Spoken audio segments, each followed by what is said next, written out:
They are misfits, arrogant rebels. They scorned conventional wisdom, and each conceived a radical new vision of the cosmos. Galileo Galilei, Isaac Newton, Albert Einstein, and Stephen Hawking have all had tumultuous lives, filled with great triumphs and humbling failures. These are the people who would dare to challenge. They often run into opposition, and they generally don't deal very well with that. There was a kind of a demon within them that wouldn't let them do anything else. It does take a strong ego to say, well, I can solve this. I can figure out some little piece of the universe. Who were these brilliant rebels? And what secrets of their minds allowed them to think the unthinkable and reveal the beauty and strangeness of the universe?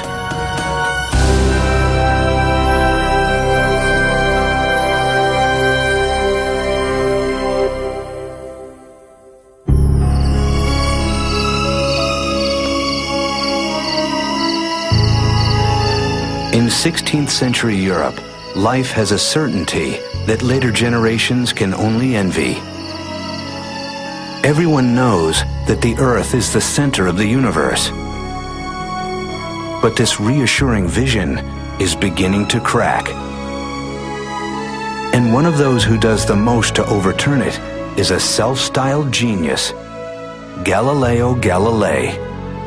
Galileo, of course, was this cocky individual who had an attitude. The sort of person who makes very close friends and who makes lots of enemies. But he had a very sharp wit, a very sharp mind, and with that he was able to probe some of the deep mysteries of the universe. This ambitious, overconfident scientist will remake the world, but pay a harsh price.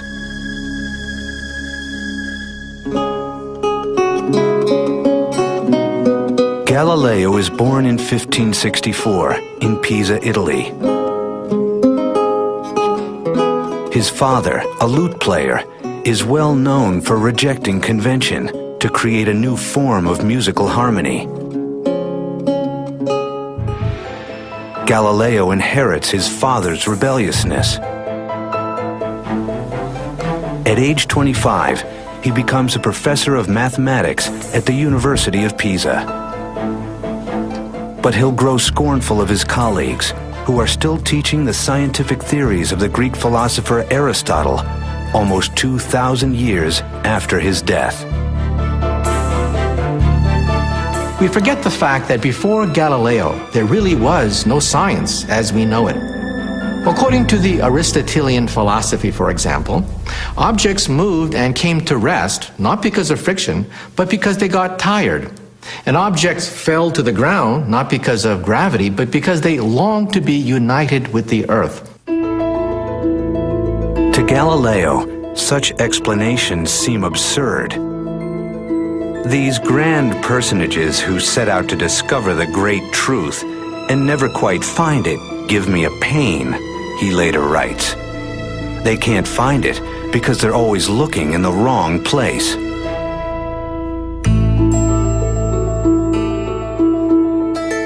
Now, Galileo is about to shatter thousands of years of belief. His intuition tells him that objects move, not because of desires, but because of deep mathematical laws.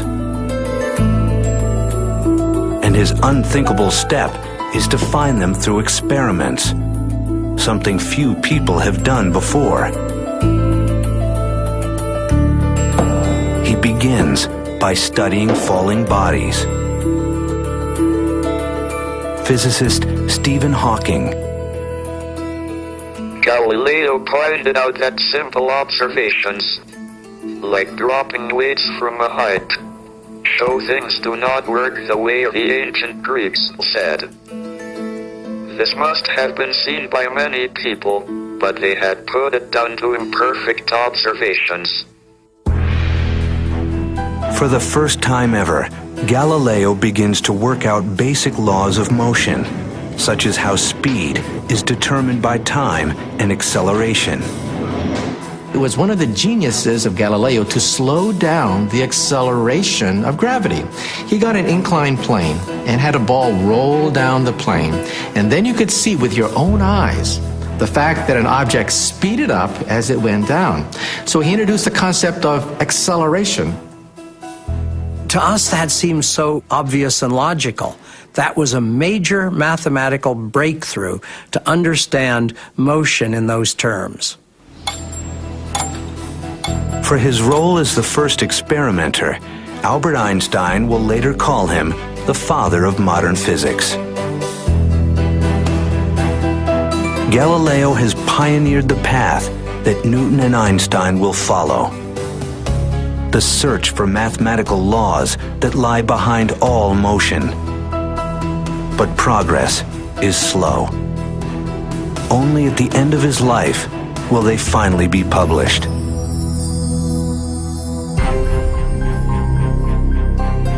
At age 45, Galileo is still a poorly paid mathematician. But ambitiousness and arrogance will soon catapult him to fame and be his undoing. In 1609, Galileo hears rumors of a toy-like spyglass that makes distant objects appear near. Resolving to capitalize on it, he quickly learns to grind lenses. Within a few weeks, he arrives in Venice with a telescope he champions as his own invention. He impresses Venice's navy so much that officials double his salary. Galileo did not bother to tell them that this was an instrument that was being exhibited and sold in many other places. There was considerable chagrin when they discovered that, in fact, this was not Galileo's unique invention. Well, what can you say? He was obviously being a good businessman there. To the free-thinking Galileo, the telescope also offers an opportunity to ask questions few others dare. 60 years earlier, the astronomer Copernicus proposed the radical idea that the Earth revolves around the Sun. But Copernicus had little evidence for his theory,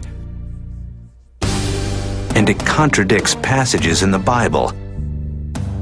In the time of the Inquisition, such speculation treads close to heresy.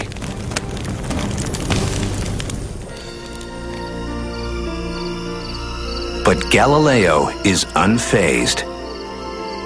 He is the first astronomer to train a telescope on the heavens. And he sees the universe as never before.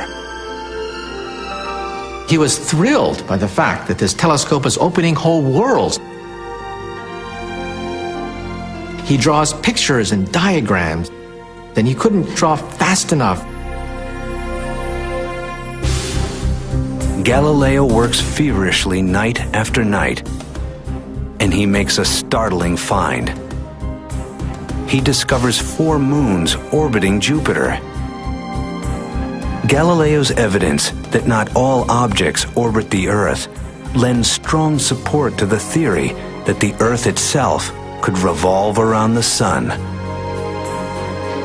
But contradicting the Bible is theological dynamite.